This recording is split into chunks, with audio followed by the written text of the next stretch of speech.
Le 33e témoin ici au tribunal militaire dans l'affaire Martinez-Zogo, le colonel Jean-Pierre Otoulou, à l'époque commandant de la Légion de gendarmerie du centre et membre de la commission mixte d'enquête, n'est pas allé par 4 chemins lors de son examination in chief. Il s'est montré particulièrement accablant pour le lieutenant-colonel Justin Danwe, Jean-Pierre Amougou-Belinga et Léopold Maxime Eko. Lors de son témoignage, il est d'abord revenu sur le rôle de Léopold Maxime Eko et a expliqué qu'il avait retenu 2 hypothèses à son sujet. Je me suis dit, soit il était incompétent, soit il avait quelque chose à cacher, a-t-il affirmé.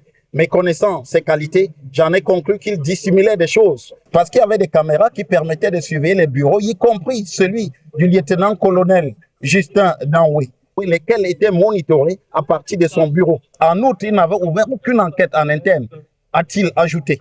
S'agissant de Jean-Pierre Amougou-Belinga, le colonel Jean-Pierre Otoulou l'a accablé, expliquant notamment qu'il est le commanditaire de l'assassinat de Martinez-Zogo. Il s'est apaisanti sur la confrontation entre lui et le lieutenant-colonel Justin Danwe, alors que l'ex-directeur des opérations de la DGRE avait jusque-là nié connaître Jean-Pierre Amougou-Belinga, lorsque celui-ci a plutôt affirmé bien le connaître. À son tour, le directeur des opérations à la DGRE a détaillé comment il en était arrivé à l'assassinat de Martinez-Zogo.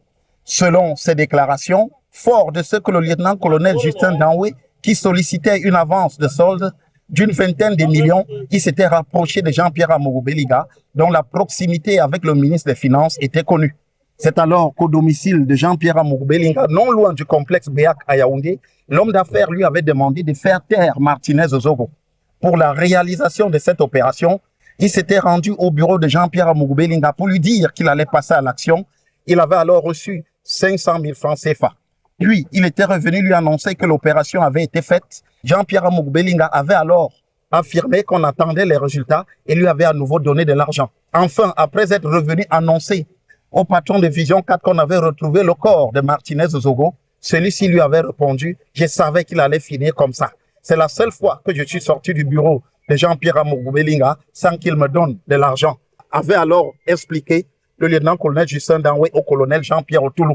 Des déclarations que le colonel Jean-Pierre Otoulou s'était alors employé à vérifier, comme il a expliqué, et toutes auront été confirmées par des vidéos. L'examination in chief du colonel Otoulou va se poursuivre lors de la prochaine audience, les 3 et 4 août prochains.